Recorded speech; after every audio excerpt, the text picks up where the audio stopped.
My name is Leo. When I was young, my parents got divorced and my father left me. Honestly, I don't even remember his face. I heard that he was paying child support at first, but by the time I was in middle school, that completely had stopped. But being raised by a single mom wasn't bad. I had many friends too, and I never felt lonely. I went on to graduate high school and even got a scholarship for college. I worked part-time at a coffee shop and pitch in as well. We were never as wealthy as the other families, but life was good. I never had any complaints. One such day, I came home and there was a man that I'd never seen before standing in front of my house. I lightly greeted him and tried to walk by, but he grabbed my shoulder from behind. Is that you, Leo? It's me, your dad. How have you been? Huh? What? Are you really my father? What? You don't remember me? Whatever, I need to talk with you. I was confused, but this man continued to show me a picture on his phone. It was a picture of his son that he had with his new wife. So, that makes him my half-brother. His name is Harry, but his kidneys are failing. I'm sorry to hear that. Right? It's so sad. I knew you would feel the same way. So, you'll help with a kidney transplant too then, right? What? A transplant? Who? You, of course. Give Harry one of your kidneys, please. Obviously, it's better that he gets a younger kidney than an old one like mine. My wife is too weak, and the doctor won't let her go through with the surgery. You have 2 kidneys, so you can give up one of them, right?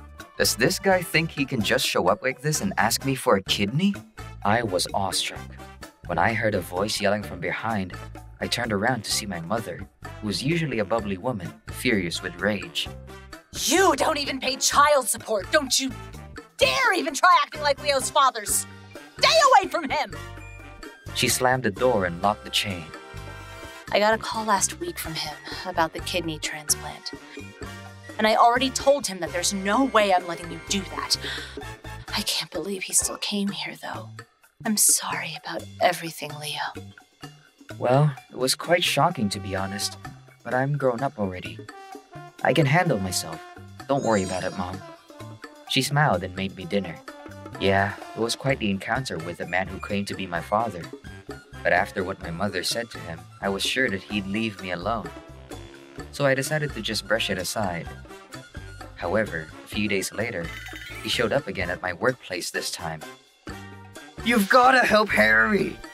He was causing a big scene, and the other customers started leaving, and my coworkers started whispering behind my back. Leave me alone! If you don't want me to cause a scene, then give me your kidney. Come to my house this weekend and meet Harry. I don't know what he would do next if I didn't go. So after giving it some thought, I went to the address that he gave me that weekend. It was a big house, and my father was standing there with a boy who looked like he was in high school, and my father's wife was a pale woman. Harry, I'm sorry, but I don't think I can give you my kidney. Oh, about that. I'm very sorry about my father. I told him that I couldn't accept a kidney from my half-brother that I'd never even met before. I'll deal with him. While my father was out smoking a cigarette, I had a short conversation with Harry, and he apologized to me like that. Oh well, thank God that at least my half-brother seems like a decent guy. Thank you for understanding. I'll be going now. Hey, wait. That book. As I got up to leave, I noticed the book that was on the table. It was a textbook from the robotics class that I took over summer break. I have the same book. I went to one of the classes back in elementary school at Gossip County. What? I went to a workshop there as well. This book has been my treasure ever since. Wait, are you the guy that was blowing up a bunch of robots? I jumped in surprise. He was right. I made some big mistake that even the teacher was shocked about, and everyone laughed at me. It was surprising that we shared that in common, and we talked about it for a while. Harry had gotten interested in robots after that, and had been looking into colleges with good robotics courses. And the place he had found was the exact same college that I was going to. My father came back and saw us enjoying our conversation. Well, it looks like you guys have reached an agreement. He left it at that and left to go gambling. I stayed in touch with Harry after that. Tell me more about your college. He contacted me often, I was happy to get along with my half-brother, and we kept in close touch. Eventually, a small feeling grew bigger and bigger. Hey, I want to give you one of my kidneys, Harry. I want you to live and go to college. I can already tell that you're going to be a great researcher one day. But you only have one kidney left, Leo. I'd rather you lived. Let's do the surgery. And that is how I ended up giving Harry one of my kidneys. The operation was a success. There was no rejection, and Harry was back in full health in no time. I'll be forever grateful to you, Leo. Thank you so much. And everyone lived happily ever after. I wished. But we all know that life takes unexpected turns. As soon as he found out that Harry was better, my father became a totally different person. Your job is finished. Stay away from Harry. He's going to law school to become a lawyer. Unlike you, Harry is a capable young man. He shoved Harry into his room and took his phone away and made him study for law school. I tried visiting him, but I don't want your stupidity to rub off on him. Get out of here. He would reject me like that. So, basically, I was only worth anything to him when I had a kidney that his son needed. It made me so mad. But if Harry is happy, that's all that matters. That's what I told myself, but I was wrong to think that. Leo, help me! I can't live there anymore! We heard yelling outside in the middle of the night, and checked outside to see Harry there crying in his pajamas. It seems as though he escaped through his window. My father doesn't care about me. He just wants me to be a lawyer so he can brag about me. I have no interest in law. I want to study robotics. He's always been like that. He's self-conscious about his own education. When Leo was young, he would always yell at him to study and become someone of status. I couldn't stand it, and that's why I divorced him. Harry started living with us from that day on. I contacted his mother and got her permission.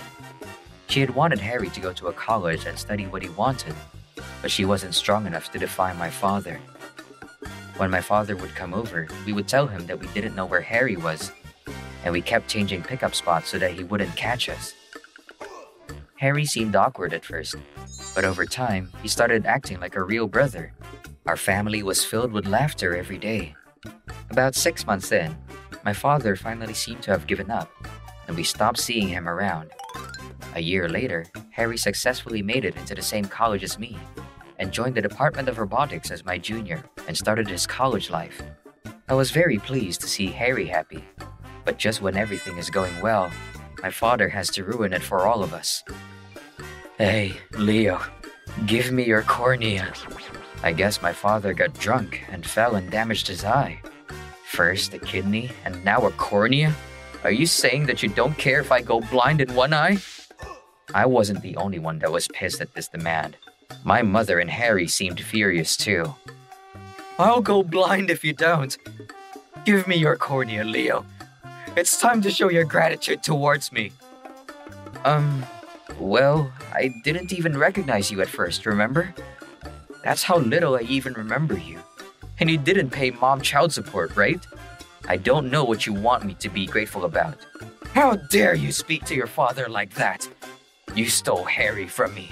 Here's your chance to make up for that. The entire time at the coffee shop, my father was acting so arrogantly.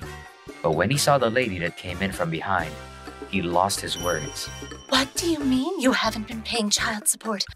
I've been setting that aside for you every month, haven't I? It was my father's wife, Harry's mother. She glared at my father. Well... My father was searching for words. Dad, you've been pocketing the money that she's been setting aside as my child support, haven't you? My father jumped in his seat.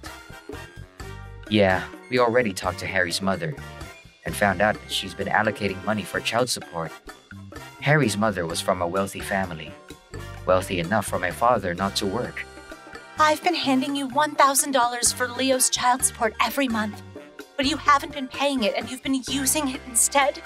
That's theft. You won't get away with this. I'm divorcing you. No, wait. I was just planning on winning some races and then giving Leo his share. Have you ever seen a dime of that money, Mom? Never. Even when you were still in elementary school, he only paid me like $300 every month. And I haven't seen a single check since you got into middle school. So, you don't pay child support. Then you ask for Leo's kidney, and now you're demanding that he give up his cornea?